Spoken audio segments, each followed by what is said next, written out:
কি সিদ্ধান্ত হয়, বিচারকরা কি সিদ্ধান্ত নেয় দেখা যায়।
প্রথম চটকায় কিন্তু ইয়াসিনকে পরাস্ত করার চেষ্টা করেছিল,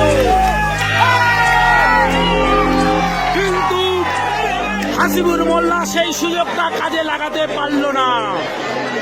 এইবারে ইয়াসিন হালদার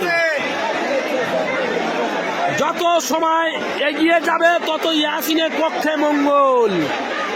ও সারাদিন মল্ল কুস্তি করতে পারবে, কিন্তু হাসিবুর ভাই যদি না টিকতে পারে তাহলে শেষ পর্যন্ত ইয়াসিন হয়তো জয়লাভ করতে পারে। আবার কিছুক্ষণের মধ্যে উঠে হাসিবুর একটা খেল দেবে, সেটা আমি আশা করি। কেন বহু মাঠ আমি দেখেছি যে হাসিবুর ভাই প্রথম চটকায় যদি দিল তো দিল, তারপরে একটু রেস্ট নেবে, আবার ধরবে।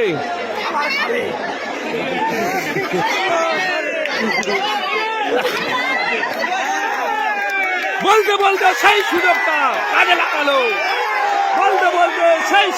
কাজে লাগালো, আমার কথা কিন্তু কাজে কলমে পুরো মিলে যাচ্ছে, আবার একটু দম নিয়ে আবার ধরবে। প্রিয় দর্শক, কিন্তু ইয়াসিন হালদার মাটি কামড়ে ধরে থাকবে। প্রিয় দর্শক, বহু যুদ্ধের হাতিয়ার ইয়াসিন হালদার, আর টি-20 প্লেয়ার হাসিবুর মোল্লা চালতাবেড়িয়া। প্রিয় দর্শক,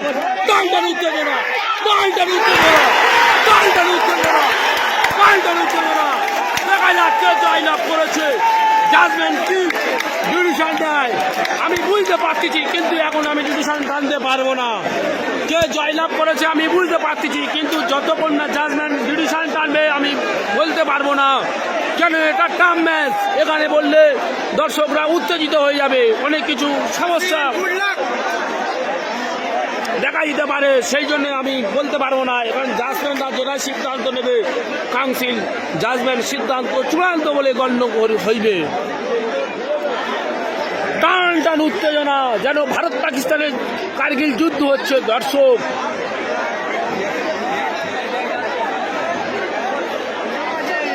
প্রিয় দর্শক,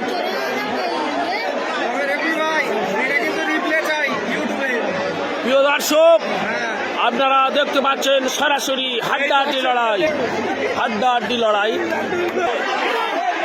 শুরু হয়ে গেল।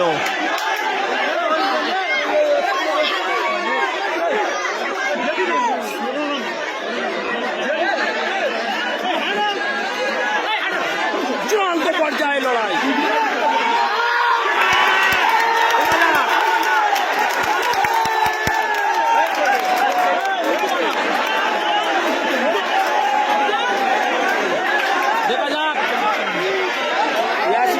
যেন জয়লাভ করেছে। দেখা যাক কি সিদ্ধান্ত হয়, বিচারকরা কি সিদ্ধান্ত নেয়, দেখা যাক।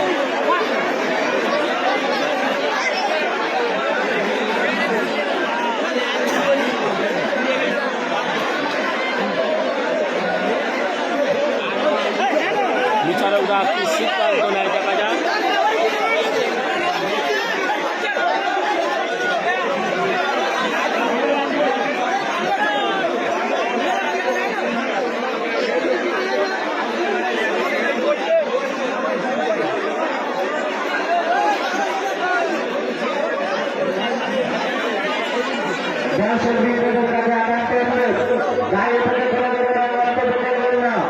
আমাদের জামিন আছে, তারা সঠিক পরিষেবা নেবেন।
একটু মনে হচ্ছে ইয়াসিন একটু ইতস্তত মতো, মানে এটা সম্ভবত ব্যারিজ করেছে, এখনও আমি ডিক্লেয়ার আমার কাছে খবর আসেনি।